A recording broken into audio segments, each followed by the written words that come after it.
उनकी क्या व्यवस्था है। ये लोग यहाँ पर एक रजिस्ट्री पर हम करीब 8 से 10 लोग निर्भर होते हैं।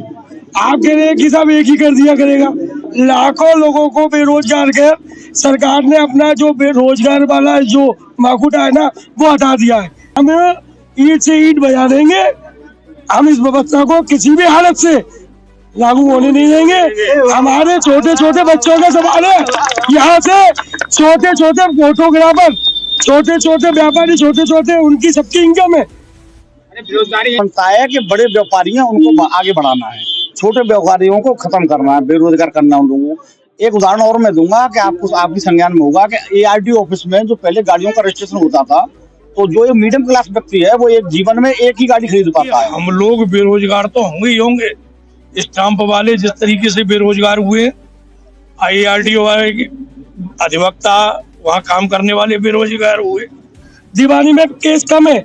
आने वाले समय में दीवानी में 50% केसों की व्यवस्था बढ़ जाएंगी। क्योंकि हम एक दिन में काम करते थे तो उसमें वो 6 दिन लगाएंगे, मनमाने पैसा लेंगे।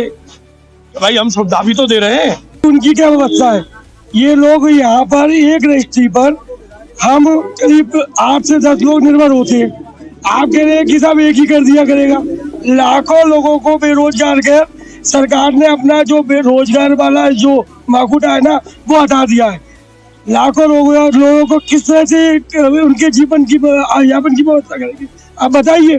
लाखों रोज बेरोजगार होंगे, उनकी क्या व्यवस्था है इनके पास। ये कहते हैं कि हम रोजगार देंगे, इससे करीब 8 से 10 लाख लोग जो है प्रभावित होंगे। इसका रोड मैप सरकार के पास नहीं है। आप बता दें, सरकार का कोई आगे बता दे कि 8 से 9 लाख जो लोग इससे प्रभावित होंगे उनके लिए क्या व्यवस्था है उनकी, कहीं नहीं है। हम ईंट से ईंट बजा देंगे। हम इस व्यवस्था को किसी भी हालत से लागू होने नहीं देंगे। हमारे छोटे छोटे बच्चों का सवाल है। यहाँ से छोटे छोटे फोटोग्राफर, छोटे छोटे व्यापारी, छोटे छोटे उनकी सबकी इनकम है। बेरोजगारी ऐसे बना पड़ेगी, उसका जवाब गवर्नमेंट के पास नहीं है। 6 लाख 7 लाख लोग कहाँ जाएंगे, उसका जवाब दे सरकार आगे। यहाँ पर सरकार ने कुछ ना कुछ तो मंशा रही होगी सरकार की। सरकार की देखो, सरकार की स्पष्ट मंशा है कि बड़े व्यापारी हैं उनको आगे बढ़ाना है, छोटे व्यापारियों को खत्म करना है, बेरोजगार करना उन लोगों को।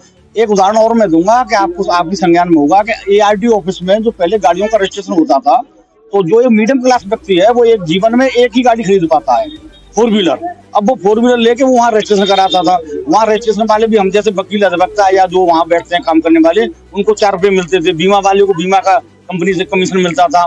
अब इन्होंने एजेंसी वाले ही गाड़ी बेचते हैं, वो ही रजिस्ट्रेशन कराते हैं, वो ही नंबर प्लेट देते हैं, वो ही सारा काम कर रहे हैं। तो वहाँ से जितने भी लोग जो काम करते थे RTO ऑफिस में, वो सबका धंधा खत्म हो गया, उनका रोजगार खत्म हो गया। कहीं बेरोजगार हो गए वो। बिल्कुल हो गए सर, कंफर्म हो गए। आप देखिए, आप भी इस पर मंथन कीजिए। देखिए, ये तो हमने भी देखा है कि जैसे कि सरकार की मंशा क्या है, क्या मंशा चल रही है सरकार की, वो तो सरकार ही जाने। परंतु इस धरना प्रदर्शन के बारे में आपका क्या कहना है? धरना प्रदर्शन के बारे में असली बात ये है कि हम लोग बेरोजगार तो होंगे ही होंगे। स्टाम्प वाले जिस तरीके से बेरोजगार हुए, ARTO वाले अधिवक्ता वहाँ काम करने वाले बेरोजगार हुए, हम भी होंगे। अब सबसे बड़ी दिक्कत ये है कि हम एक दिन में काम करते थे तो उसमें वो 6 दिन लगाएंगे, मनमाने पैसा लेंगे। भाई हम सुविधा भी तो दे रहे हैं। सुविधा गवर्नमेंट के पास कुछ है नहीं। अब ये इस तरीके से ब्लैकमेलिंग करके कारपोरेट को दे करके ये दिखावा करके पैसा वसूलेंगे। मतलब मेन उद्देश्य है सरकार का कि बड़े बड़े उद्योगपतियों को लेकर के छोटे व्यापारियों को खत्म करने का। बिल्कुल बिल्कुल। अच्छा, इसमें एक बात भी है, सबसे बड़ी बात जो ये है कि दस्तावेज लेखक या अधिवक्ताओं को सुप्रीम कोर्ट तक ने मान्यता दी थी कि आप इस व्यवसाय में जाइए, आप कर सकते हैं, क्योंकि उनपे एक्सपीरियंस होते हैं। आप ही मित्रों को लेके आ रहे हैं 10th 8th, क्या है उनके एक्सपेरिमेंट। हम जो यहाँ पे 700 करोड़ का व्यवसाय यहाँ कराते हैं, अपने तजुर्बे के आधार पर 700 करोड़ रुपया का बिजनेस देते हैं, गवर्नमेंट को देते हैं। उन पे क्या होगा ऐसा। दूसरी बात, सबसे बड़ी बात है, हम पक्षकारों को बचाते हैं। हम लोगों के सारे प्यार से यहाँ पर दीवानी में केस कम है।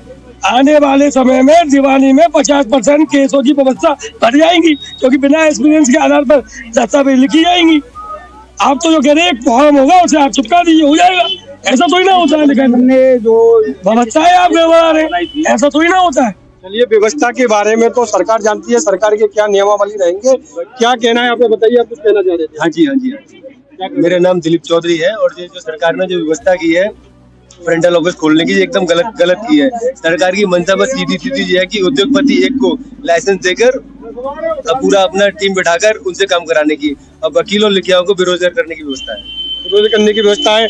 मथुरा डिस्ट्रिक्ट में लगभग कितने कार्यरत होंगे इस जमीन पर? हमारे यहाँ मथुरा सदर की मैं बात कर सकता हूँ। यहाँ जो कार्यरत है 150 के करीब कार्यरत है और कम से कम 1000-1200 परिवार से जुड़ा हुआ है।